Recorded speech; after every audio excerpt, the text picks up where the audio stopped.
आज की यह विलक्षण कथा कंधार राज्य की है, जहां राजकुमारी सुलोचना जन्म से ही सौंदर्य की अद्वितीय मूर्ति मानी जाती थी। परंतु विधाता ने उसके भीतर रूप के साथ जो गर्व और कठोरता भर दी थी, वह धीरे धीरे उसके आत्मा के सच्चे तेज को ढंकने लगा। जब वह अपनी राजकीय सवारी के संग नगर में निकलती, तो जैसे ही उसकी आहट दूर से आती, मानो समूचे नगर में भय की छाया छा जाती। लोग अपने घरों की खिड़कियां और द्वार बंद कर लेते, दुकानदार अपनी दुकानों पर पर्दे डाल देते और राह चलते लोग गलियों में छिप जाते। जिनकी गति धीमी पड़ जाती, उन्हें धरती पर मुख टेक कर लेट जाने का नियम था, मानो स्वयं पृथ्वी भी उसके अभिमान के नीचे झुकने को विवश हो। और जो कोई भी इस नियम का अज्ञानवश उल्लंघन करता, उसके लिए विधि का विधान कठोर था। नगर के चौक में उसे खड़ा करके उसकी आंखों से ज्योति छीन ली जाती, जलते लोहे की सलाखों से। एक दिन जब यही राजकुमारी अपनी शाही सवारी के संग नगर से गुजर रही थी, तभी एक वृद्ध केवट जो मछलियां बेचकर अपनी जीविका चलाता था, अज्ञानतावश उस मार्ग पर आ गया। उसके सिर पर मछलियों से भरी टोकरी थी, जिसे वह स्वयं नीचे नहीं रख सकता था, क्योंकि यदि वह टोकरी जमीन पर रखता तो सारी मछलियां बिखर जाती और उसका दिन भर का परिश्रम नष्ट हो जाता। बेचारा असमंजस में था, कहां जाए, कैसे हटे, कि तभी शाही सवारी निकट आ गई। सैनिकों ने उसे पकड़ लिया और राजकुमारी के समक्ष प्रस्तुत किया। सुलोचना का हृदय उस क्षण क्रोध से भर उठा। उसने कठोर स्वर में आदेश दिया, 2 दिन बाद इसकी आंखें नियम अनुसार फोड़ दी जाएं। नगर का प्रधान सेनापति सिर झुकाए खड़ा रहा, लेकिन वृद्ध केवट का शरीर भय और अपमान से कांप उठा। वह कांपते हाथों से हाथ जोड़कर बोला, हे दयामयी राजकुमारी, मैंने आपको देखा नहीं और मेरी आंखें अंधी नहीं हैं। मेरी वृद्धावस्था पर दया करें, क्षमा करें। किंतु जिसे परमेश्वर ने दया से विहीन कर दिया हो, वहां करुणा कैसे जन्म ले। राजकुमारी ने क्रोध से उसकी ओर देखा और बोली, इस अभागे की आंखें फोड़ दी जाएं। और वह अपनी सवारी के साथ आगे बढ़ गई। पीछे रह गया केवल वह रोता हुआ वृद्ध केवट, जिसके कांपते हाथ जब टोकरी को संभालने चले तो वह सिर से गिर पड़ी। मछलियां जमीन पर फैल गईं, जीवन की आशा जैसे बह गई हो। तभी एक सिपाही ने उसकी पीठ पर डंडा मारते हुए कहा, अरे बूढ़े, तूने यह क्या किया? देख कैसी गंदगी फैला दी। वह आघात केवल शरीर पर नहीं पड़ा था, वह उस आत्मा पर भी पड़ा था जो कभी गंगा की तरह निर्मल थी। उस वृद्ध की पीड़ा उस दिन केवल व्यक्तिगत नहीं थी, वह उस राज्य की आत्मा की करुण पुकार बन गई, जहां दया विलुप्त हो चली थी और न्याय केवल सत्ता के अभिमान में बदल गया था। यह कथा यहीं नहीं रुकती। यही क्षण भविष्य के उस परिवर्तन की नींव बनता है, जहां परमात्मा स्वयं करुणा के रूप में अवतरित होते हैं। क्योंकि जहां अन्याय की सीमा पार होती है, वहां ईश्वरीय न्याय की शुरुआत होती है। वृद्ध केवट के आंसू उसके गालों पर बह रहे थे। वह धीरे धीरे धरती पर बैठ गया और कांपते हाथों से मछलियां समेटने लगा, परंतु कोई भी मछली ठीक से टोकरी में टिक नहीं रही थी। सिपाही उसे अपमानित करते रहे। तभी एक किशोर युवक, जिसकी आयु लगभग 16-17 वर्ष रही होगी, वहां से निकला। उसकी दृष्टि जब उस थरथराते वृद्ध पर पड़ी तो उसका हृदय करुणा से भर उठा। वह दौड़कर आया और मछलियां टोकरी में भरने लगा। यह दृश्य सिपाहियों को सहन नहीं हुआ। उन्होंने युवक को धकेलते हुए कहा, किसने कहा तुझे मदद करने को? युवक ने शांत स्वर में उत्तर दिया, क्या किसी गरीब बूढ़े की सहायता करना भी अपराध है? एक सिपाही ने उसकी गाल पर थप्पड़ जड़ दिया और दूसरा बोला, अबे ओ छोकरा, हमें कानून सिखाएगा। युवक ने कुछ कदम पीछे हटकर कहा, हे शाही कुत्तों, देख लूंगा तुम्हें भी और तुम्हारी अभिमानी राजकुमारी को भी। यह कहकर वह भाग गया। सिपाही गुस्से से दांत पीसते रह गए। वृद्ध केवट ने उस युवक को जाते हुए देखा, जैसे वह मौन स्वर में ईश्वर से कह रहा हो, हे प्रभु, उस बालक की वाणी को सत्य करना, वही इस धरती पर दीनों की रक्षा करें। फिर उसने जल्दी जल्दी मछलियां समेटी और सिपाही उसे बंदी बनाकर ले गए। राजमहल लौटने के बाद जब राजकुमारी विश्राम कर रही थी, उसकी प्रिय दासी नीलकमल ने नम्रता से कहा, राजकुमारी, वह वृद्ध केवट बड़ा बेचारा था, क्या आप कृपा करके अपना आदेश वापस नहीं ले सकती? राजकुमारी का स्वर दृढ़ और ठंडा था। जो तीर धनुष से निकल जाए वह वापस नहीं आता। ठीक वैसे ही हमारा आदेश भी। नीलकमल चुप हो गई।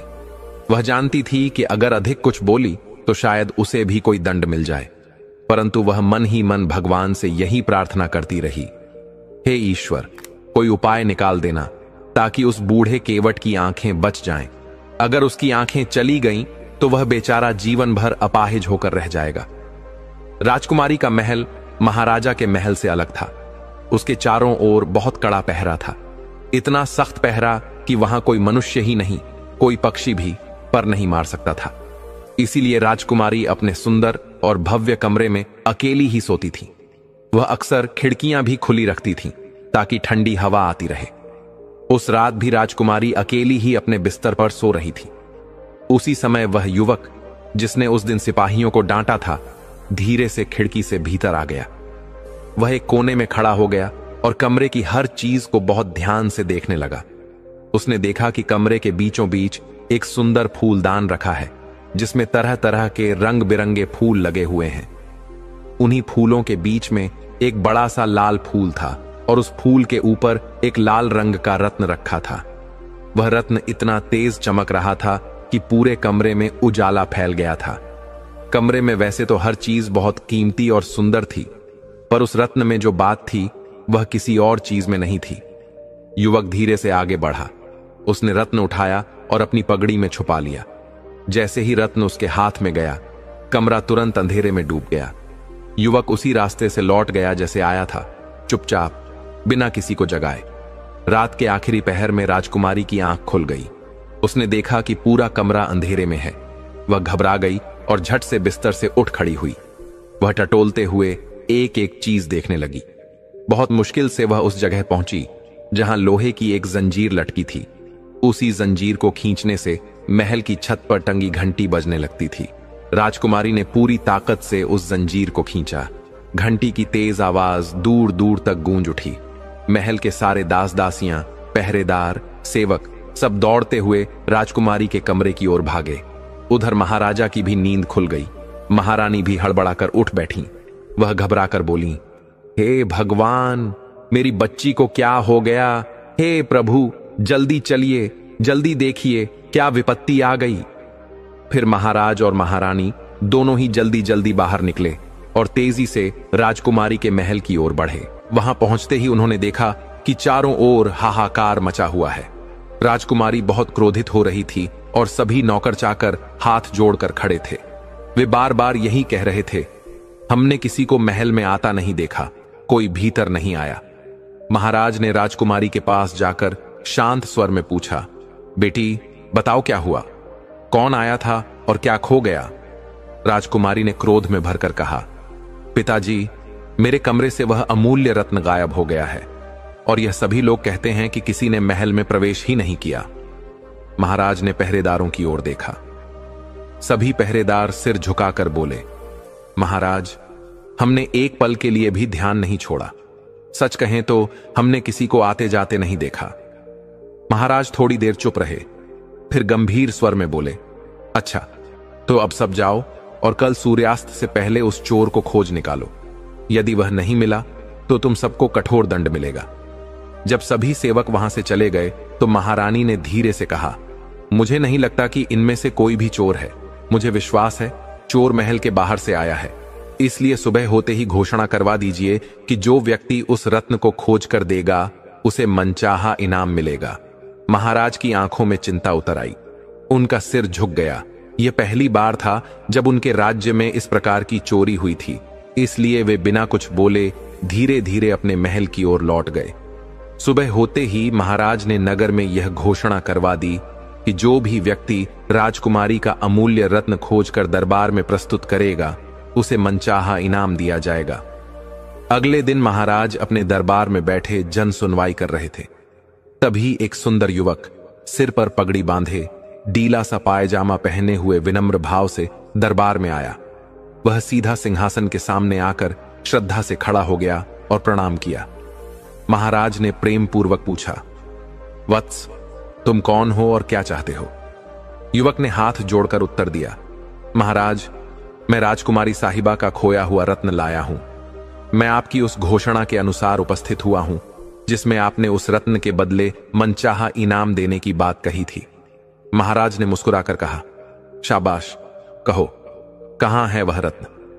युवक ने धीरे से अपनी पगड़ी खोली और उसमें से वह तेजस्वी रत्न निकालकर आदर सहित महाराज को सौंप दिया।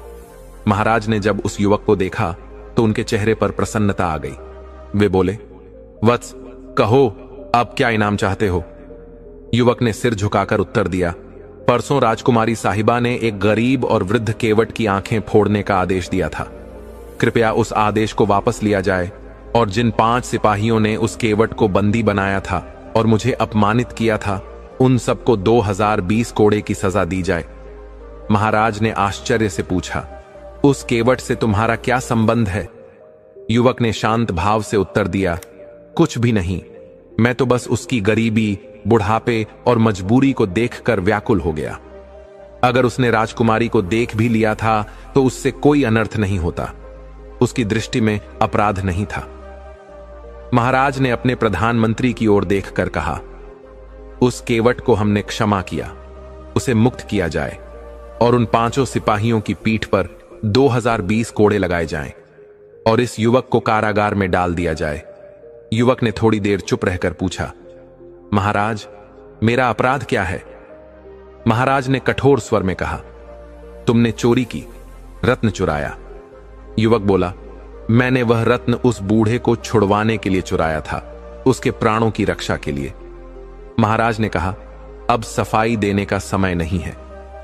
युवक ने गंभीर स्वर में कहा, यदि मुझे बंदी बनाया गया तो याद रखिए, मैं एक दिन आपके मुकुट की भी चोरी करूंगा और तब आप मुझे पकड़ नहीं सकेंगे। महाराज ने मुस्कुराते हुए कहा, ना बालक, मूर्खता की बातें मत करो। और उन्होंने सिपाहियों को संकेत किया। सिपाहियों ने युवक को पकड़कर ले जाया।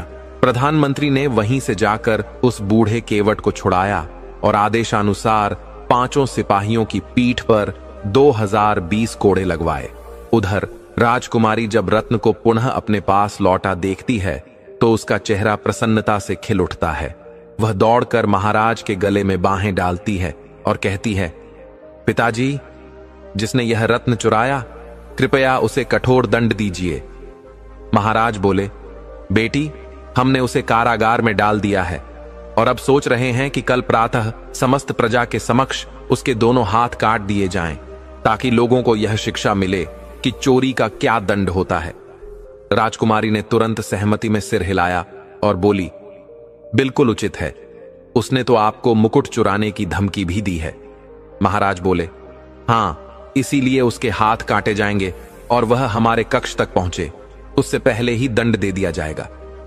फिर महाराज ने प्रधानमंत्री को बुलाया और कहा, आज शाम तक नगर में ढिंढोरा पिटवा दो कि जिसने राजकुमारी का रत्न चुराया था उसके दोनों हाथ कल सुबह काट दिए जाएंगे और नगर की सारी प्रजा एकत्र होकर इस दृश्य को देखे। प्रधानमंत्री ने हाथ जोड़कर कहा, महाराज, यह बहुत उचित निर्णय है। यदि इस लड़के को अब दंड नहीं दिया गया तो भविष्य में यह एक बड़ा डाकू बन जाएगा।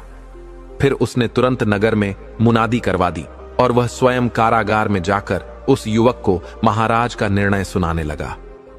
यदि तूने यह चोरी ना की होती तो इतनी कम उम्र में यह कठोर सजा ना मिलती। युवक हंस पड़ा और बोला, पागल मत बनो, मेरे हाथ कौन काट सकता है? मैं तो सूरज निकलने से पहले ही इस कैद से आजाद हो जाऊंगा। प्रधानमंत्री वहां से बाहर आया और कारागार के अधिकारी से कहा, आज रात पहरा बहुत कड़ा रखना और जेल के अंदर ऐसा अंधेरा हो कि कैदी को कुछ भी दिखाई ना दे। अधिकारी ने विनम्रता से कहा, महाराज, आप निश्चिंत रहें, हम कोई गलती नहीं होने देंगे। फिर अधिकारी ने कारागार के चारों ओर सिपाही तैनात कर दी। रात बीत गई। सुबह होते ही प्रधानमंत्री उस युवक को देखने कारागार पहुंचे, पर दृश्य देखकर वे स्तब्ध रह गए। हथकड़ियां और बेड़ियां वहीं जमीन पर पड़ी थीं। सारे दरवाजे और रोशनदान बंद थे, लेकिन वह युवक वहां नहीं था। क्रोध से भरकर प्रधानमंत्री ने तुरंत अधिकारी को बुलाया और डांटते हुए पूछा, जब सारे सिपाही जागते थे तब वह कैसे भागा? वह कहां गया? अधिकारी डरते हुए बोला, प्रधानमंत्री महोदय, मैं स्वयं रात भर कई बार पहरे की जांच करता रहा, पर यह रहस्य मेरी समझ से बाहर है कि वह कैसे भागा और कहां गया। यह सुन प्रधानमंत्री महाराज के पास पहुंचे और सारा हाल बताया। महाराज को यह जानकर अत्यंत क्रोध आया। उन्होंने तुरंत आदेश दिया कि कारागार अधिकारी और रात पहरे पर तैनात सभी सिपाहियों को बंदी बनाया जाए और सांझ होते ही सभी की पीठ पर 5-5 कोड़े लगाए जाएं। पूरा दिन महाराज चिंता और रोष में डूबे रहे। किसी से कोई वार्ता नहीं की, यहां तक कि अपनी प्रिय पुत्री राजकुमारी सुलोचना से भी नहीं मिले और समय से पहले ही बिस्तर पर लेट गए। अगले दिन प्रभात होते ही राजकुमारी अपने पिता के कक्ष में पहुंची। उन्होंने देखा कि महाराज उदास खिड़की से बाहर निहारते हुए सिर पकड़े बैठे हैं। राजकुमारी ने धीरे से उनका कंधा छुआ और पूछा, पिताजी, आप इतने चिंतित क्यों हैं? महाराज ने गहरी सांस ली और बोले, कल रात वह चोर कैद से तो भाग ही गया, परंतु आज रात मेरे शयन कक्ष में घुसकर मेरा मुकुट भी चुरा ले गया। यह अत्यंत रहस्यमय बात है कि वह सबकी आंखों में धूल झोंक कर महल में घुस आता है और मनचाही वस्तु ले जाता है। राजकुमारी सोच में पड़ गई और बोली, पिताजी, संभव है वह युवक महल के किसी नौकर से मिला हुआ हो, नहीं तो इतनी हिम्मत वह नहीं कर सकता। महाराज बोले, मुझे लगता है कि उस युवक का संबंध उस वृद्ध केवट से है, इसलिए उसे बुलाया जाए और कैद में रखा जाए। घोषणा कर दो कि उसे कठोर दंड मिलेगा। जब वह युवक उसकी सहायता को आएगा तभी उसे पकड़ लिया जाए। यह सुनकर राजकुमारी प्रसन्न हुई और बोली, यह तो अत्यंत उत्तम योजना है। फिर महाराज ने प्रधानमंत्री को बुलाया और अपनी योजना विस्तार से बताई। प्रधानमंत्री ने गहरी सोच के बाद कहा, जब वह युवक मुकुट सहित पकड़ा जाए तब उसे हमारी सीधी निगरानी में रखना चाहिए। राजकुमारी मुस्कुराते हुए बोली, मैं स्वयं उसे रस्सियों से बांधकर अपने कक्ष में रखूंगी, फिर देखती हूं वह कैसे भागता है। प्रधानमंत्री ने सिपाहियों को आदेश दिया कि उस वृद्ध केवट को तुरंत पकड़कर लाया जाए। आदेश पाते ही सिपाही घोड़े पर सवार होकर कुछ ही समय में उसे पकड़ लाए, लेकिन महाराज ने उसे बंदी गृह में नहीं बल्कि शाही अतिथि भवन में ठहराया। फिर नगर में मुनादी करवा दी गई कि उस वृद्ध केवट ने नियमों का उल्लंघन किया है, इसलिए उसकी आंखें निकाली जाएंगी और चीलों को खिला दी जाएंगी। यह सुनते ही नगरवासियों के हृदय कांप उठे। भय की एक लहर चारों ओर फैल गई। जब उस युवक ने यह समाचार सुना तो उसका चेहरा क्रोध से तप उठा। वह बोला, जब मुझसे कुछ नहीं कर सके तो अब एक निर्धन, वृद्ध और निरीह केवट पर अत्याचार कर रहे हैं, पर वे नहीं जानते कि मैं अपने संकल्पों को कैसे पूर्ण करता हूं। रात का समय था। राजकुमारी के महल पर कड़ा पहरा था। महाराज स्वयं वेश बदलकर महल के नीचे पहरे पर थे। रात्रि का मध्य समय बीत रहा था। तभी अचानक राजकुमारी के कक्ष से एक हृदय विदारक चीख गूंजी। पूरा महल कांप उठा। महाराज, प्रधानमंत्री और सिपाही दौड़ते हुए भीतर पहुंचे। उन्होंने देखा कि राजकुमारी जमीन पर गिरी हुई है। महाराज भागे और उसका सिर गोद में रख लिया। शाही वैद्य को तत्क्षण बुलवाया गया। वैद्य ने देखकर गंभीर स्वर में कहा, हे महाराज, यह अत्यंत दुखद है। राजकुमारी अब हमारे बीच नहीं रही। इन्हें किसी विषधर सर्प ने डस लिया। महाराज फूट फूट कर रोने लगे। हे प्रभु, तूने मेरा एकमात्र सहारा छीन लिया। सेवकों ने महाराज को ढाढ़स बंधाया। राजकुमारी के पार्थिव शरीर को पलंग पर सुला दिया गया। तभी प्रधानमंत्री की दृष्टि पास की मेज पर गई। उन्होंने देखा कि महाराज का मुकुट वहीं रखा था। वे बोले, महाराज, यह देखिए, मुकुट तो यहां है। इसका अर्थ है चोर यहां तक आया था। फिर रुककर बोले, कहीं वह दुष्ट युवक कोई सर्प लेकर तो नहीं आया था? महाराज मौन रहे। उनकी आंखें अश्रुपूरित थीं और हृदय टूट चुका था। अगली सुबह गंधार की दिवंगत राजकुमारी सुलोचना को नदी किनारे शाही श्मशान में दफनाया गया। पूरा राज्य शोक में डूब गया। सब दुकानें, विद्यालय, मंदिर बंद कर दिए गए। सभी देवालयों में उसकी आत्मा की शांति के लिए प्रार्थनाएं होने लगीं। अगले दिन महाराज प्रधानमंत्री और कुछ रईसों के साथ उसकी समाधि पर पुष्प चढ़ाने और पूजन करने पहुंचे, लेकिन वहां का दृश्य देखकर वे स्तब्ध रह गए। समाधि खुली थी, चारों ओर मिट्टी बिखरी हुई थी और राजकुमारी का पार्थिव शरीर गायब था। यह देखकर महाराज मूर्छित हो गए। सेवकों ने उन्हें होश में लाया। उनकी आंखों में शून्यता थी। वे सबको ऐसे देख रहे थे जैसे किसी को जानते ही न हो। प्रधानमंत्री ने रईसों से परामर्श कर महाराज को रथ में बैठाया और महल ले गए। शाही वैद्य की देखरेख में 4 दिन बाद महाराज को होश आया, लेकिन अब वे भीतर से टूट चुके थे। उन्हें बेटी की मृत्यु से अधिक उसकी चुराई गई देह का दुहक था। उन्होंने गुप्तचरों को आदेश दिया कि जो भी इस कुकृत्य में शामिल हो उसे ढूंढ निकाला जाए। गुप्तचरों ने विंध्याचल के चारों ओर जाल बिछा दिया, पर वे नहीं जानते थे कि युवक राज्य की सीमाएं पार कर चुका था। वह युवक जो अब मृत राजकुमारी के शव को लिए हुए था, तेज रफ्तार सफेद घोड़े पर उज्जैन की ओर चला।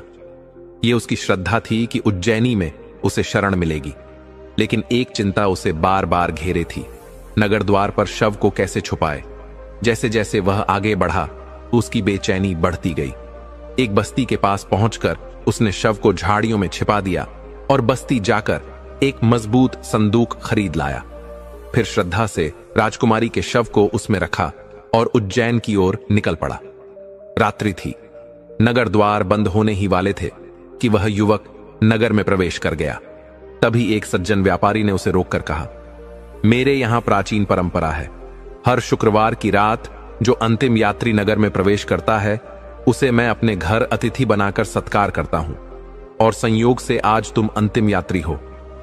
युवक चौंका, सोचने लगा, अगर यहां रहा तो यह व्यक्ति शव का भेद जान सकता है, पर किसी सराय में गया तो वहां भी यह रहस्य छिप नहीं पाएगा। अंततः वह बोला, आप जैसे सज्जन के यहां अतिथि बनना मेरे लिए सौभाग्य की बात है। व्यापारी मुस्कुराया, यह मेरा सौभाग्य है कि तुमने निमंत्रण स्वीकार किया। वह युवक व्यापारी की सुंदर हवेली में ले जाया गया।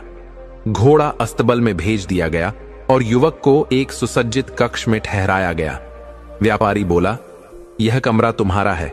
यहां खिड़की नहीं है, रोशनदान भी नहीं। दरवाजा ऐसा है कि बाहर की कोई आवाज भीतर नहीं आएगी। युवक ने चारों ओर देखा और बोला, मेज पर रखा यह मयूर मुझे बहुत पसंद आया। व्यापारी मुस्कुराया और बोला, इस मयूर में कई यंत्र लगे हैं, जब समय आता है तो यह नाचता है। युवक ने जिज्ञासा से पूछा, क्या अभी इसका नृत्य देख सकता हूं? व्यापारी ने शांत भाव से उत्तर दिया, इसका समय तय है, जब वह समय आएगा यह स्वयं ही नाचेगा। युवक ने फिर पूछा, यह बहुत कीमती प्रतीत होता है, आपको यह कहां से प्राप्त हुआ? व्यापारी ने उत्तर दिया, यह मुझे एक शुभ अवसर पर उपहार में मिला था। फिर उसने ताली बजाई और एक सेवक को बुलाकर कहा, यदि भोजन तैयार हो गया हो तो अतिथि के लिए पंगत लगाई जाए। सेवक ने हाथ जोड़कर निवेदन किया, स्वामी, भोजन लग चुका है। व्यापारी ने प्रेम पूर्वक युवक का हाथ पकड़ा और भोजन कक्ष की ओर ले गया। दोनों ने साथ बैठकर आदर सहित भोजन किया। भोजन के उपरांत व्यापारी ने कहा, अब तुम विश्राम करो, कल संध्या को फिर भेंट होगी। युवक ने पूछा, क्या आप दिन में नहीं मिलेंगे? व्यापारी ने उत्तर दिया, नहीं, मैं सुबह जल्दी काम पर चला जाता हूं और सायंकाल लौटता हूं। युवक ने श्रद्धा से प्रणाम किया और अपने कक्ष की ओर चला गया। वहां पहुंचकर उसने भीतर से दरवाजा बंद कर लिया। थोड़ी देर विश्राम करने के पश्चात उसने संदूक खोला और राजकुमारी के पार्थिव शरीर को बड़ी सावधानी से बाहर निकाला। फिर अपनी जेब से एक पवित्र सफेद रुमाल निकाला और धीरे से अपने मुख पर हवा दी। उस हवा के स्पर्श मात्र से वह युवक एक काले विषधर सर्प में परिवर्तित हो गया। फिर उसने राजकुमारी की पिंडलियों पर हल्का सा निशान देखा, श्रद्धा से झुका और वहां से विष चूसने लगा। जो भी विष उसके मुख में आता उसे वह एक पात्र में थूकता जाता। यह प्रक्रिया कई बार दोहराई गई। जब वहां से रक्त बहने लगा, उसने चूसना बंद कर दिया और एक कोने में जाकर धरती की पावन मिट्टी चाटने लगा। उसी क्षण वह फिर से मनुष्य रूप में परिवर्तित हो गया। उधर राजकुमारी की पलकों में हलचल हुई। उसने धीरे धीरे आंखें खोलीं। उसकी दृष्टि वीरेंद्र पर पड़ी और वह धीमे स्वर में बोली, मेरे गले में कुछ चुभ रहा है, जल दीजिए। वीरेंद्र ने सुराही से गिलास में जल भरकर उसे प्रेम पूर्वक पिलाया। फिर उसे सहारा देकर पलंग पर लेटाया और मेज पर रखे फल से उसे खिलाया। फल खाते ही राजकुमारी को थोड़ी ऊर्जा मिली। उसने पूछा, मैं इस समय कहां हूं और आप कौन हैं? वीरेंद्र ने शांत स्वर में उत्तर दिया, मेरा नाम वीरेंद्र है, मैं विंध्यगढ़ का निवासी हूं। पर इस समय उज्जैनी में हूं। राजकुमारी कुछ पल मौन रही, फिर बोली, मेरी आंख खुलने से पहले मैंने एक स्वप्न देखा, बहुत ही विचित्र और भयावह। पर आश्चर्य यह है कि जो दृश्य मैंने स्वप्न में देखा वही अब जागते हुए देख रही हूं। यह क्या रहस्य है? वीरेंद्र ने कोमल स्वर में पूछा। आपने स्वप्न में क्या देखा था? राजकुमारी बोली, मैंने देखा कि मेरी मृत्यु हो चुकी है, मुझे शाही घाट पर दफनाया गया है, मेरी समाधि खुलती है और आप मुझे बाहर निकालते हैं, फिर सफेद घोड़े पर बिठाकर दूर ले जाते हैं, किसी झाड़ी में छुपाते हैं और एक संदूक में रखते हैं। कुछ समय पश्चात आप मुझे बाहर निकालते हैं और फिर आप काले सर्प बनकर मेरे शरीर से विष चूसते हैं। वीरेंद्र यह सुनकर स्तब्ध रह गया। उसने चुपचाप उसकी ओर देखा और सोचने लगा, यह सब इसे कैसे झांत हुआ? क्या यह कोई साधारण स्वप्न था या आत्मा की कोई गूढ़ अनुभूति? वह उसी विचार में डूबा था कि राजकुमारी फिर बोली, आप मौन क्यों हैं? क्या मैं अपने महल में हूं? वीरेंद्र ने आदर सहित उत्तर दिया, आपने जो स्वप्न में देखा वह सब सत्य है। आप महल में नहीं हैं। जब आप सो रही थीं, तब एक विषधर सर्प ने आपको डस लिया।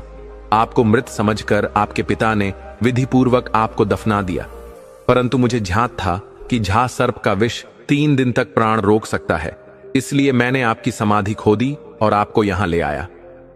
राजकुमारी ने विस्मय से पूछा, पर आप मुझे कैसे जानते हैं? वीरेंद्र ने शांत भाव से उत्तर दिया, मैं विंध्यगढ़ का चोर हूं।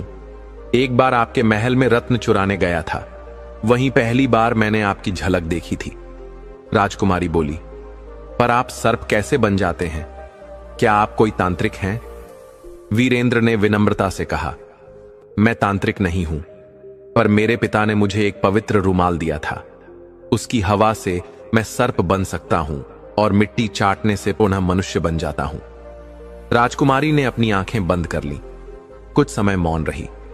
वीरेंद्र ने धीरे से पूछा, आप क्या सोच रही हैं?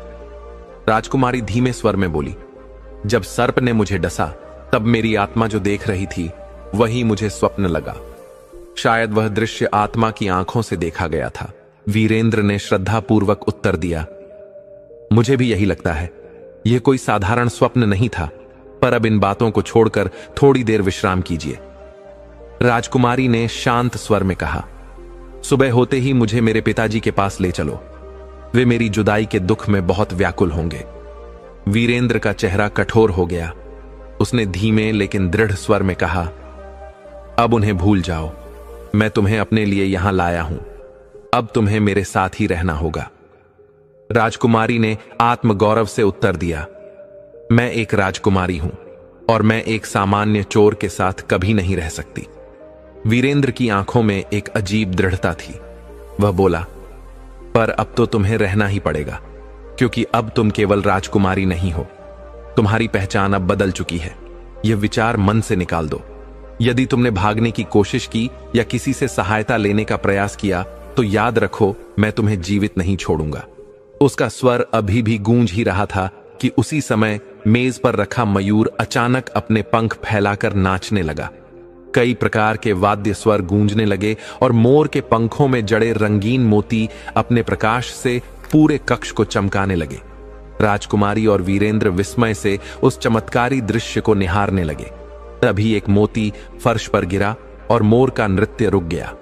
वीरेंद्र उठकर वह मोती उठाने ही वाला था कि राजकुमारी ने कहा, यह पराई वस्तु है, इसे मत छुओ। वीरेंद्र बोला, मैं इसे चुराना नहीं चाहता, केवल यह देखना चाहता हूं कि यह असली है या नहीं। राजकुमारी ने फिर भी दृढ़ता से कहा, बिना अनुमति किसी की वस्तु को छूना भी अनुचित है। वीरेंद्र ने उसकी बात का आदर किया और मोती को वहीं पड़ा रहने दिया। कुछ समय बाद राजकुमारी निद्रा में चली गई। वीरेंद्र जागता रहा और सोचने लगा, क्यों ना एक बार सर्प रूप में व्यापारी की हवेली को देखा जाए, शायद कुछ रहस्य झांत हो जाए। उसने अपनी जेब से पिता द्वारा दिया गया रुमाल निकाला और उसका झोंका अपने मुख पर दिया। उस झोंके के स्पर्श से वह फिर से एक काले सर्प में बदल गया और धीरे धीरे रेंगता हुआ कमरे से बाहर निकल गया। व्यापारी की हवेली विशाल थी, 20 से 25 कमरे और हर कक्ष दिव्य और अमूल्य वस्तुओं से सुसज्जित। धीरे धीरे वह ऊपर की छत पर पहुंचा। जहां एक अलग ही कक्ष बना हुआ था। वह कक्ष बाकी सभी से पूर्णतः भिन्न था। वहां किसी प्रकार की सजावट नहीं थी। चारों ओर खोपड़ियां और हड्डियों के ढांचे बिखरे पड़े थे। वातावरण में एक गहन नीरवता और भय समाया हुआ था। एक दीवार पर दर्पण टंगा था। उसके पास एक छोटी सी मेज थी जिस पर एक दीपक मंद मंद टिमटिमा रहा था। व्यापारी ने एक लंबा कोट पहन रखा था और वह धीरे धीरे दीपक की चिमनी उठा रहा था। जैसे ही उसने चिमनी हटाई, दीपक से हल्का धुआं निकलने लगा और दर्पण में वही लाल मोती चमकने लगा जो मोर की पूंछ से गिरा था। व्यापारी ने मोती को देख चिमनी वापस रख दी और चुपचाप सोच में पड़ गया। वीरेंद्र दूर से यह दृश्य देख रहा था। उसी क्षण उसे झांत हो गया कि यह व्यक्ति कोई साधारण व्यापारी नहीं बल्कि एक मायावी है और उस लाल मोती में कोई गंभीर रहस्य छिपा है। वह सोचने लगा, सौभाग्य था कि मैंने उस मोती को नहीं छुआ। फिर वह रेंगता हुआ वापस अपने कक्ष में लौटा, पवित्र मिट्टी छाटी और मनुष्य रूप में आ गया। भीतर से दरवाजा बंद कर उसने राजकुमारी के पलंग के पास ही कालीन पर विश्राम किया। प्रभात होते ही जब उसकी आंख खुली तो देखा कि राजकुमारी भी जाग रही थी। उसने संपूर्ण घटनाक्रम उसे बताया और कहा, हमें तुरंत यहां से निकल जाना चाहिए। यदि वह मायावी जान गया तो बहुत बड़ा अनर्थ हो सकता है। राजकुमारी ने सहमति में सिर हिलाया और कहा, मैं स्वयं यहां नहीं रहना चाहती। हमें जल्द से जल्द विंध्यानगर लौटना होगा। वीरेंद्र कुछ कहता, उससे पहले ही मायावी वहां आ गया। उसकी दृष्टि राजकुमारी पर पड़ी और उसने वीरेंद्र से कठोर स्वर में पूछा, यह कौन है और यहां कब से है? वीरेंद्र ने शांतिपूर्वक उत्तर दिया, यह मेरी पत्नी है। डाकुओं के भय से मैंने इसे संदूक में सुला दिया था और सुरक्षित यहां ले आया। मायावी कुछ पल चुप रहा, फिर उसने फर्श से वह लाल मोती उठाया और मोर की पूंछ में वापस लगा दिया। राजकुमारी ने शांत स्वर में कहा, अब कृपा करके हमें आज्ञा दीजिए, हम यहां से प्रस्थान करना चाहते हैं। मायावी मुस्कुराया और बोला, अब भी नहीं। मैं अपने अतिथियों को 3 दिन के बाद ही विदा करता हूं। यदि मन व्याकुल हो रहा है तो आज नाश्ता कीजिए और मेरे बाग की सैर करिए। वहां की अद्भुत वस्तुएं देखकर मन शांत हो जाएगा। यह कहकर वह चला गया। थोड़ी ही देर में नाश्ते का थाल भेजा गया जिसमें खीर, सेब का मुरब्बा, गर्म पराठे, शाही टुकड़े और मधुर शहद था। राजकुमारी ने सशंकित होकर कहा, इनमें कोई ऐसी वस्तु ना हो जिस पर जादू का असर हो। वीरेंद्र बोला, मैं भी यही सोच रहा हूं, अब क्या किया जाए? राजकुमारी ने सुझाया, हम इनमें से कुछ नहीं खाएंगे। भूखे रहना अच्छा है और बाग की सैर के बहाने यहां से भाग जाएंगे। वीरेंद्र को यह सुझाव उचित लगा। उसने सारा नाश्ता खाली संदूक में डाल दिया और प्लेटें खाली कर दी। फिर मायावी आया और दोनों को बाग की सैर पर ले गया। चलते हुए उसने कहा, मैं बाजार जा रहा हूं, तुम दोनों सैर करो पर किसी वस्तु को मत छूना। बाग में सभी फूल पीले थे और जिन डालियों पर फूल लगे थे उन पर एक भी पत्ती नहीं थी। बरामदे में असंख्य पिंजरे लटके थे और हर पिंजरे में एक सुंदर पक्षी बंद था। राजकुमारी ने कहा, मैंने ऐसे पक्षी कभी नहीं देखे। वीरेंद्र बोला, इन्हें पाना मायावी के लिए क्या कठिन होगा। उसी समय एक सफेद पक्षी बोला, क्या तुम हमारी सहायता करोगे? राजकुमारी चौंकी, तुम मनुष्यों की तरह बोलते भी हो? पक्षी बोला, हम सब इंसान हैं जिन्हें मायावी ने जानवर बना दिया और पिंजरों में कैद कर दिया है। यदि तुम हवेली की छत पर जाकर दीपक जलाओ और धुआं निकलते ही उसकी चिमनी तोड़ दो तो हम सब फिर इंसान बन जाएंगे। एक और पक्षी बोला, क्या तुमने मयूर का नृत्य देखा था? वीरेंद्र ने कहा, हां, और उसका मोती नहीं उठाया। पक्षी बोला, इसीलिए तुम बच गए, वरना मोती छूते ही जानवर बन जाते और नाश्ता करते ही उसके दास। दोनों अपने कमरे लौटे। राजकुमारी पलंग पर लेटी और वीरेंद्र छत की ओर गया। वहां कोई नहीं था। उसने दीपक जलाया और चिमनी उठाई। जैसे ही धुआं उठा, उसने चिमनी को जमीन पर दे मारा। वह चिमनी चकनाचूर हो गई। वह भागता हुआ नीचे आया और देखा कि राजकुमारी एक अत्यंत सुंदर युवती से बातें कर रही थी। वह युवती वीरेंद्र को देखकर प्रणाम करती है। राजकुमारी बोली, मेज पर रखा मयूर गायब हो गया और यह युवक प्रकट हुआ है।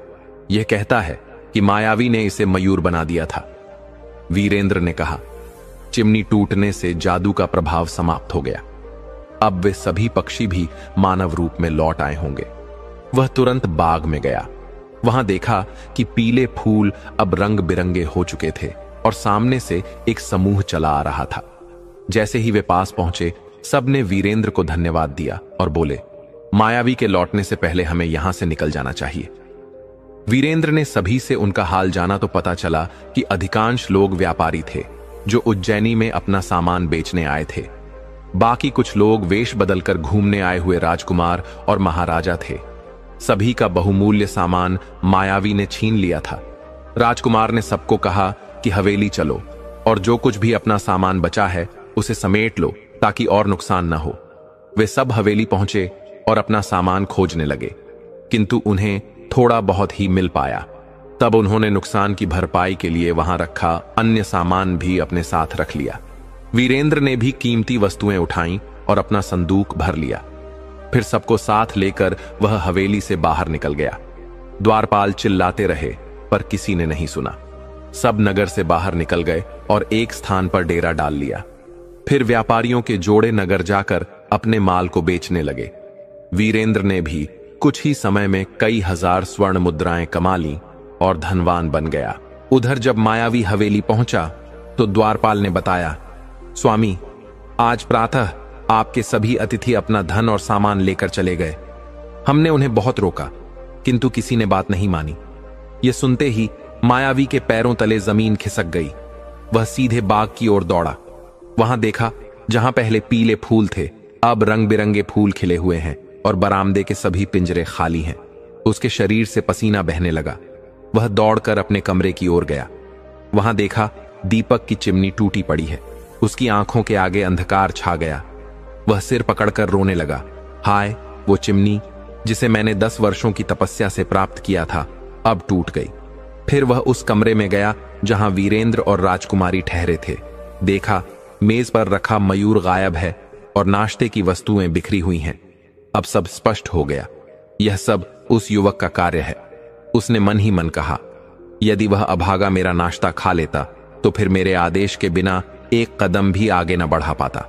लेकिन वह बहुत चतुर निकला। न उसने मोती उठाया न नाश्ता खाया। अब वह मेरे हाथ से बच नहीं सकता। फिर उसने अपने कमरे में जाकर ज्योतिषी का वेश धारण किया, कान में पेंसिल लगाई और हवेली से बाहर निकल गया। नगर में लोगों से पूछता हुआ वह बाहर पहुंचा जहां थोड़ी दूरी पर वह डेरा था। वहां जाकर वह पुकारने लगा। आवाज सुनकर राजकुमारी को जिज्ञासा हुई और उसने ज्योतिषी को अपने डेरे में बुला लिया। जैसे ही मायावी ने राजकुमारी का चेहरा देखा, वह मन में बोला, यही है उस अभागे वीरेंद्र की पत्नी। अब मैं इसे भी नहीं छोड़ूंगा। इसी ने मुझे नष्ट किया है और अब मैं इसे भी विनाश की ओर ले जाऊंगा। उसने राजकुमारी का हाथ अपने हाथ में लिया और उसे ध्यान से देखता रहा। फिर उसने अपनी जेब से एक छोटी सी डिबिया निकाली और उसका ढक्कन थोड़ा खोलकर बोला, इसे अपनी आंखों के पास ले जाओ और जो भी प्रश्न मन में हो उसे सोचो। उत्तर इस डिबिया में लगे दर्पण में दिखाई देगा। जैसे ही राजकुमारी ने डिबिया आंखों के पास ले गई, उसमें रखी मूर्छा की औषधि उसकी सांसों के साथ भीतर चली गई और वह बेहोश हो गई। मायावी ने धीरे से डेरा उठाया और चारों ओर देखा। कोई नहीं था। उसने राजकुमारी को कंधे पर उठाया, उसे चादर से ढांका और पीछे की ओर से बाहर निकल गया। वह सीधे वन की ओर चल पड़ा। उसी समय संयोगवश वीरेंद्र लौट आया। उसने देखा कि डेरा खाली है। पास के डेरों में पूछताछ की तो लोगों ने बताया कि कुछ देर पहले एक ज्योतिषी को राजकुमारी ने बुलाया था। इसके बाद हमने किसी को अंदर बाहर नहीं देखा। वीरेंद्र समझ गया कि वही मायावी ज्योतिषी बनकर आया था और राजकुमारी को बहला ले गया। उसके मन में विचार आया कि वे शायद पिछली ओर से निकले हों। वह तेजी से डेरा की पिछली ओर गया और धरती पर ध्यान से देखा। पैरों के निशान स्पष्ट थे। वह उन्हीं पर तेज कदमों से चल पड़ा। चलते चलते वह बहुत दूर निकल गया, जहां देखा कि मायावी कंधे पर राजकुमारी को उठाए चला जा रहा है। वीरेंद्र ने रूमाल निकाल लिया, किंतु कुछ सोचकर उसे जेब में रख लिया और दौड़ पड़ा। जब वह पास पहुंचा तो मायावी पलटा और बोला, सावधान, मुझसे दूर रहो, वरना मैं तुम्हें राख कर दूंगा। वीरेंद्र गर्जा, धोखेबाज अधर्मी, इसे तुरंत नीचे रख दे, वरना तुझे मिट्टी में मिला दूंगा। मायावी ने क्रोध में राजकुमारी को नीचे फेंका और जेब से एक मरे हुए व्यक्ति का पंजा निकालकर बोला, यदि जान बचाना चाहता है तो अभी यहां से चला जा, वरना मैं तुझे मनुष्य से जानवर बना दूंगा। वीरेंद्र ने शांत स्वर में कहा, ठीक है, मैं जा रहा हूं। यह कहकर वह एक ओर हट गया और पास की झाड़ियों में छिप गया। फिर उसने रूमाल निकालकर अपने चेहरे पर हवा दी और सर्प का रूप धारण कर लिया। घास में रेंगते हुए वह मायावी के पीछे पहुंचा। जैसे ही मायावी राजकुमारी को उठाने के लिए झुका, वीरेंद्र ने उसकी पिंडलियों पर डंस लिया। मायावी चिल्लाया, हाय, और धरती पर गिर पड़ा। कुछ देर तक तड़पता रहा, फिर उसकी गति शांत हो गई। वीरेंद्र ने मिट्टी को हटाया और पुनः अपने असली रूप में आ गया।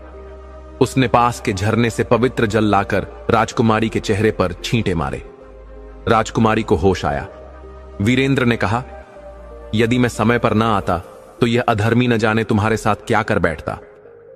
राजकुमारी ने ध्यान से देखा, वह वास्तव में मायावी ही था। भय से कांपते हुए वह खड़ी हुई और बोली, मुझे क्या पता था कि यह दुष्ट ज्योतिषी बनकर मेरे पास आएगा। वीरेंद्र बोला, अब मैंने इसे सदा के लिए शांत कर दिया है, चलो लौट चले। जब वे डेरों में पहुंचे तो देखा सभी लोग अपना सामान बांध रहे थे। वीरेंद्र ने पूछा, यह सब क्या हो रहा है? लोगों ने उत्तर दिया, हमने अपना सारा सामान बेच दिया है, अब हम सब अपने अपने नगर को लौटने की तैयारी कर रहे हैं। वीरेंद्र ने कहा, जाने से पहले मैं चाहता हूं कि हम सब मिलकर महाराजा को यह सब हाल बताएं। सभी को यह विचार पसंद आया। वे अपना सामान समेटकर वीरेंद्र के साथ चल दिए। जब वे महाराजा के महल पहुंचे तो अधिक देर प्रतीक्षा नहीं करनी पड़ी। महाराजा ने उन्हें शीघ्र बुलाया और धैर्यपूर्वक सारी बात सुनी। फिर उन्होंने वीरेंद्र की प्रशंसा की और प्रधानमंत्री को आदेश दिया, वन से मायावी की लाश मंगवाओ, उसकी हवेली के सभी नौकरों को मुक्त करो और शाही अधिकार से उस स्थान को अधिग्रहित करो। प्रधानमंत्री तुरंत चल पड़े। महाराजा ने उन सभी आगंतुकों के लिए सेवक नियुक्त किए ताकि वे अपने डेरों से सामान ला सकें, क्योंकि अब महाराजा ने उन्हें अपने अतिथि के रूप में स्वीकार कर लिया था। कुछ ही समय में वे सब अपने सामान के साथ महल में आ गए और वहीं रहने लगे। तीसरे दिन महाराजा ने वीरेंद्र को मायावी की हवेली दे दी। अब वह उसका स्वामी बन गया। इसके साथ ही महाराजा ने उसे अन्य कई जागीरें भी प्रदान की और विशेष भत्ता निर्धारित किया, क्योंकि वीरेंद्र ने उज्जैनी को कलंक से बचा लिया था और व्यापारियों को मायावी के जाल से मुक्त कर दिया था। इस शुभ अवसर पर व्यापारियों ने भी वीरेंद्र को उपहार दिए और अनेक राजकुमारों तथा महाराजाओं ने यह वचन दिया कि वे अपने राज्य पहुंचकर उसे विशेष उपहार भेजेंगे। यद्यपि वीरेंद्र विंध्यनगढ़ का एक चोर था, परंतु उसकी दया, चतुराई, साहस और विवेक ने राजकुमारी सुलोचना के हृदय को जीत लिया था। अब वह केवल उसी के साथ जीवन बिताना चाहती थी। वीरेंद्र जब उसे समाधि से निकाल कर लाया था, तब उसका उद्देश्य केवल यह था कि जिसने गरीबों को कष्ट दिया है वह स्वयं भी पीड़ा को अनुभव करे। परंतु साथ साथ रहने से उसके हृदय में भी प्रेम जागा और अब वह भी सुलोचना के साथ जीवन बिताना चाहता था। 1 महीना उज्जैनी में शांति से बीता। फिर एक दिन वीरेंद्र ने सुलोचना से कहा, तुम्हारे पिताजी बहुत दुखी होंगे, हमें जाकर उन्हें सांत्वना देनी चाहिए। यह सुनकर राजकुमारी अत्यंत प्रसन्न हुई। उसी दिन दोनों गंधार के लिए रवाना हो गए। गंधार के महाराजा अपनी इकलौती पुत्री के वियोग में अत्यंत दुखी हो गए थे। उनका शरीर दुर्बल हो गया था, आंखों की दृष्टि धुंधली पड़ गई थी और नींद उड़ चुकी थी। जब उनकी पुत्री उनके सामने आई तो उन्हें ऐसा लगा जैसे उनके भीतर नवजीवन का संचार हो गया हो। उन्होंने सुलोचना को हृदय से लगाकर आंसुओं की धार बहा दी, लेकिन अगले ही क्षण उनके मन में संदेह आया, यह तो मर चुकी थी, तो फिर यह मेरे सामने कैसे? वे कांपते हुए बोले, तू कौन है? मेरी पुत्री तो इस संसार से विदा हो चुकी है। राजकुमारी मुस्कुराकर बोली, पिताजी, मुझे सर्प ने डंस लिया था, लेकिन सर्पदंश से मनुष्य 3 दिन तक जीवित रहता है। दूसरे दिन यह सज्जन मुझे समाधि से निकाल लाए और विष चूस कर मुझे जीवन दान दिया। फिर उसने विस्तार से पूरा वृत्तांत सुनाया। यह सब सुनकर महाराजा ने वीरेंद्र को हृदय से लगाकर आशीर्वाद दिया। वे इतने प्रसन्न हुए कि 1 सप्ताह बाद उन्होंने अपनी पुत्री सुलोचना का विवाह वीरेंद्र से कर दिया। और उसे अपना उत्तराधिकारी घोषित कर दिया। विवाह के पश्चात वीरेंद्र सुलोचना के साथ उज्जैनी लौट आया और वहीं शांति और सुख के साथ जीवन बिताने लगा। उसकी माता उसे सफल और सम्मानित देखकर अत्यंत प्रसन्न रहती थी और प्रतिदिन उसके लिए प्रभु से प्रार्थना करती थी।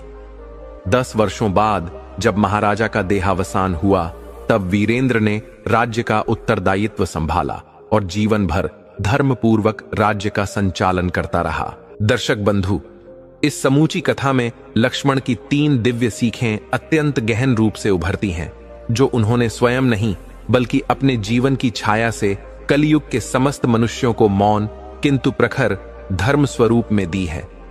आइए उन 3 शिक्षाओं को इस कथा की अंतर्धारा में खोजें। पहली सीख, धर्म की रक्षा के लिए अधर्म से भी टकराना पड़ता है तो संकोच मत करो। वीरेंद्र का चरित्र उसी युवक की प्रतीति है जिसने वृद्ध केवट के लिए अन्याय के विरुद्ध खड़ा होना स्वीकार किया। भले ही वह चोर कहलाया, लेकिन जब अन्याय की सीमा पार हुई तब उसने न्याय के लिए रत्न चुराया, मुकुट छीना और अंत में मायावी को सर्प रूप में जाकर मृत्युदंड दिया। यही लक्ष्मण की पहली सीख है। यदि कोई वृद्ध, अबला या निर्दोष व्यक्ति पीड़ा में है और राजाज्ञा भी अन्याय का रूप ले ले, तो एक सच्चा योद्धा वही है जो उस अन्याय के विरुद्ध खड़ा हो जाए, चाहे उसे कितनी भी कठोर सजा क्यों न झेलनी पड़े।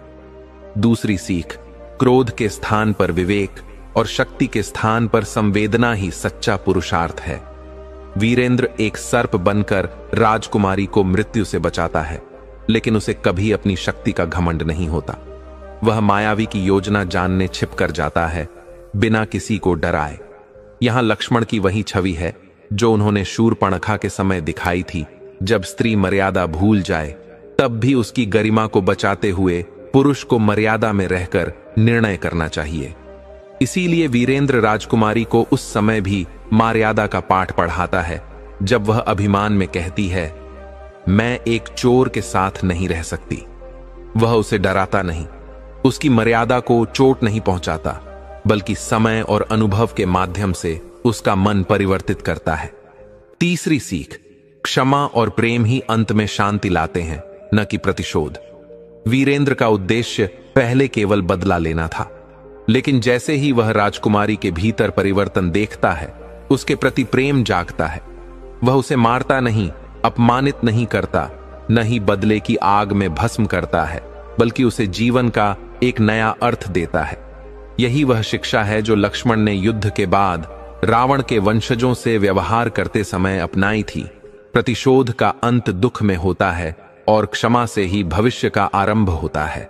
और इस प्रकार इस कथा के हर संवाद, हर संघर्ष और हर परिणति में लक्ष्मण की वही तेजस्वी आत्मा प्रतिध्वनित होती है, जो आज भी कलयुग के मनुष्यों को यही कहती है, धर्म की रक्षा में यदि अधर्म से टकराना पड़े तो संकोच मत करो, परंतु शक्ति का उपयोग करुणा से करो और अंत में घृणा को नहीं, प्रेम को ही अंतिम उत्तर मानो। दर्शक बंधु, अभी कथा यहीं खत्म नहीं होती। अभी हम ये भी जानेंगे कि आखिर प्रभु श्री राम के मरने पर क्यों हंसने लगे थे लक्ष्मण। प्रिय दर्शक बंधु, प्रभु श्री राम के देहत्याग का समय जैसे ही निकट आया, अयोध्या का आकाश मानो मौन हो गया था। हवाओं की गति थमने लगी थी, नदियों की कलकल भी जैसे रुकने को थी और सूर्य की किरणों में एक विचित्र शांति उतर आई थी। राज्य के कोने कोने से साधु संत, ऋषि मुनि, ब्राह्मण और विद्वान जन श्री राम के अंतिम दर्शन के लिए उपस्थित हुए थे। राजमहल के बाहर जनसागर उमड़ पड़ा था और भीतर भीतर एक और ही कथा रची जा रही थी। लक्ष्मण प्रभु श्री राम के चरणों में बैठे थे। उनकी आंखों में आंसू थे, लेकिन चेहरा स्थिर था। और जब श्री राम ने लक्ष्मण का हाथ पकड़ा और कहा, भ्राता श्रेष्ठ, अब मेरा समय आ गया है। मुझे इस शरीर को त्याग कर विष्णु धाम लौटना है। तुम यहीं रहो या चाहो तो तुम भी मेरे साथ आ सकते हो। उस समय सबको लगा कि लक्ष्मण रो पड़ेंगे। सबको लगा कि वह प्रभु के वियोग में विलाप करेंगे, लेकिन हुआ कुछ और। लक्ष्मण मुस्कुरा दिए। नहीं, वह व्यंग्य की मुस्कान नहीं थी, ना ही दुख को छिपाने की कोशिश। वह मुस्कान थी आत्मज्ञान की, आत्मबल की और एक ऐसे भाई की जिसने जीवन भर केवल सेवा की थी और अब अपने प्रभु के अंतिम क्षणों में भी उन्हें एक संकेत देना चाहा कि वह शोक नहीं, शांति चाहता है। वह हंसी धीरे धीरे उनकी आंखों से आंसू बनकर झरने लगी।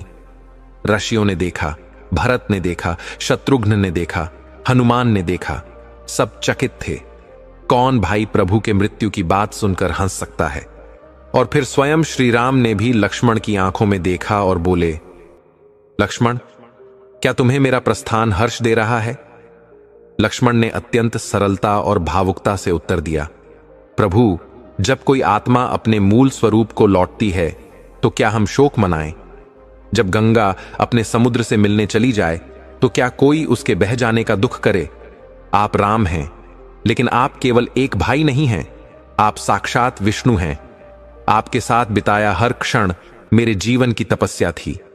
अब जब आप जा रहे हैं तो मैं क्यों रोऊं? मैं तो धन्य हूं कि मैं आपकी सेवा करते करते आपके अंतिम क्षणों का भी साक्षी बन पाया।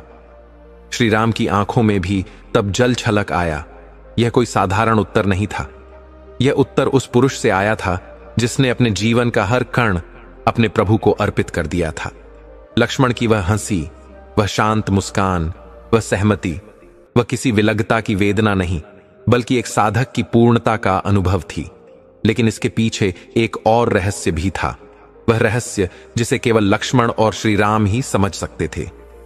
जब श्री राम ने वैकुंठ जाने का निर्णय लिया तो उन्होंने लक्ष्मण से पहले ही संकेतों में विदा ले ली थी, और लक्ष्मण जान चुके थे कि उनका भी यह अंतिम जन्म है। वह मुस्कुराए क्योंकि वे यह जान गए थे कि अब उन्हें फिर से प्रभु की सेवा किसी और लोक में, किसी और रूप में करने का सौभाग्य मिलेगा। कुछ पल बाद श्री राम सरयू तट की ओर बढ़े। लक्ष्मण ने उन्हें देखा और तब भी मुस्कुरा रहे थे। उनके होठों पर मंद मुस्कान और नेत्रों में छलकते आंसू दोनों एक साथ चल रहे थे। जैसे कोई बालक अपने पिता को विदा करते समय मुस्कुराकर कहता है, फिर मिलेंगे, वहीं जहां आत्मा अपनी संपूर्णता को प्राप्त करती है। और जब प्रभु श्री राम जल में प्रविष्ट हुए और उनके दिव्य शरीर ने इस पृथ्वी को त्याग दिया, तभी लक्ष्मण ने अपनी आंखें बंद की और आकाश की ओर मुंह करके हंसते हुए कहा, अब कोई माया नहीं रही प्रभु, अब केवल आप हैं और मैं हूं, वही शाश्वत सत्य जो बार बार जन्म नहीं लेता, जो एक बार सेवा करता है और फिर मुक्त हो जाता है। लोग उस हंसी को नहीं समझ सके। उन्हें लगा शायद वह मोहविहीनता है। किसी ने कहा, लक्ष्मण विचित्र हैं, प्रभु की मृत्यु पर मुस्कुराते हैं। पर समय बीतने पर जब मुनियों ने अपनी दृष्टि डाली तो समझ गए, वह हंसी ईश्वर के साथ पुनर्मिलन की हंसी थी, सेवा के पूर्ण होने की हंसी थी, आत्मा की मुक्त अवस्था की हंसी थी। और इसीलिए आज भी जब कोई प्रभु की सेवा में पूर्ण रूपेण समर्पित होकर अंत को प्राप्त करता है तो संत कहते हैं, वह लक्ष्मण की तरह गया, मुस्कुराते हुए अपने प्रभु के साथ मिलने।